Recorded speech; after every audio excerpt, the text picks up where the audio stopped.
Hi, everyone. 10 years ago, I moved to Hoboken and started attending Hoboken Grace. I knew absolutely no one. All my friends and family were back in North Carolina. I craved connection and chemistry with people who would help make this fun city I just moved to home. Stepping into my first dinner group at Hoboken Grace, other than needing help navigating city life, I really wanted a friend.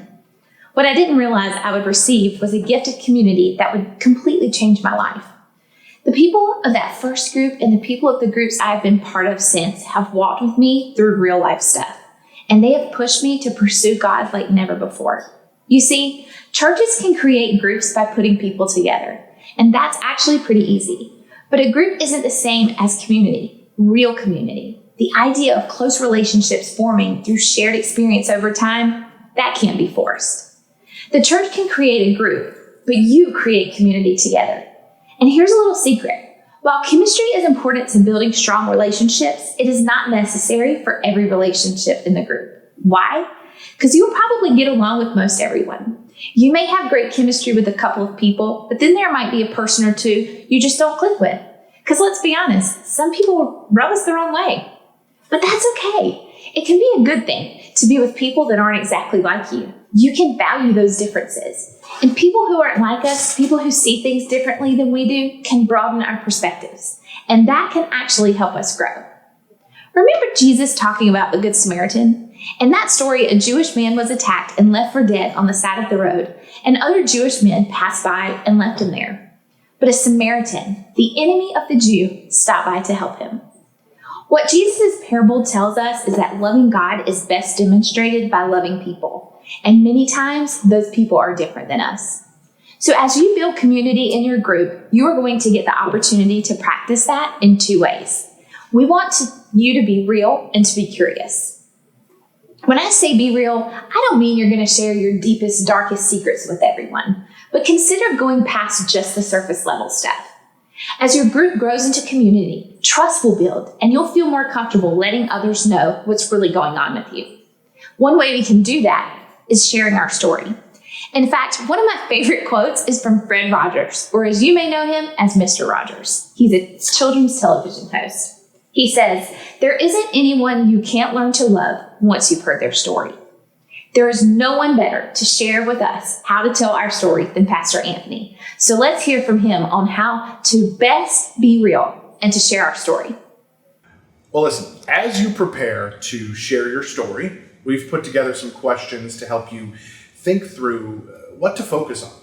Because as you communicate how God has changed your life, you'll want to answer a few questions, right? So first and foremost, you want to consider your story as kind of an elevator speech, right? If you only had 2 to 3 minutes to share your story with someone you just met, what would you share? So the goal in really sharing our story is to focus on those main points that are significant in your journey with Christ, right? So number one question you want to ask, who are you, right? Remember to introduce yourself and give a quick introduction. Hey, this is who I am. Number two, who were you? All right, now, I know it might be difficult for you to hear this, but you're not the hero of the story. This is not about how you saved yourself or figured something out, but who were you before you came to know Christ? The third question is how did God pursue you? Right? Remember, God is the hero. How did God step into your life? And then the fourth question, what is God doing in your life right now? What is he doing? How have you seen him move? A real easy way to remember this is to remember 3 words: before, how, and after.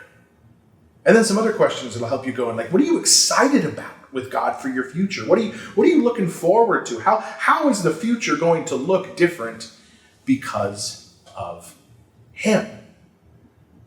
And some other things you can think through are how did you begin? How did you begin this personal relationship? When did you decide? When did you decide to change direction and to follow him? And how are you different because of Christ?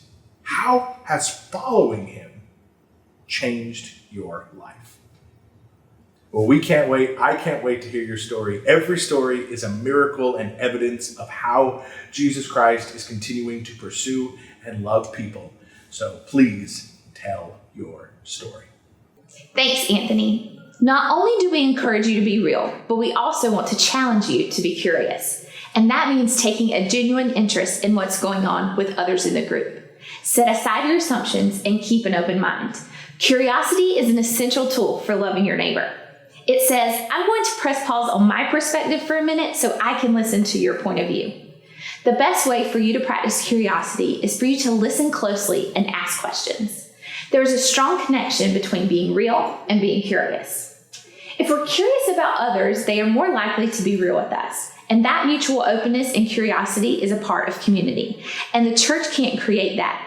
Only you can. Creating community is something we get to practice through communion nights. Communion means the act of sharing. On these nights, we share in common activities that encourage each other in our faith. And some weeks, your group will worship together, or like you do today, you'll share your stories. Other nights, your group will pray for each other, spend time encouraging each other, or take the Lord's Supper together. Today, in place of discussion questions, you're going to share a little bit about yourself. And remember, if you aren't able to hear from everyone in today's group, you can finish up next week. As you share about yourselves, we know it will take a lot of courage. Be respectful and sensitive to the fact that you may be hearing personal information that should remain confidential. It's important that everyone can trust that what's shared won't be discussed outside of the group. Also, practice curiosity. Actively listen to what other people share. Don't offer feedback or advice. Instead, ask follow-up questions. If you use this as an opportunity to understand one another's perspectives, it'll go a long way in strengthening the relationships forming in your group. Enjoy your time together.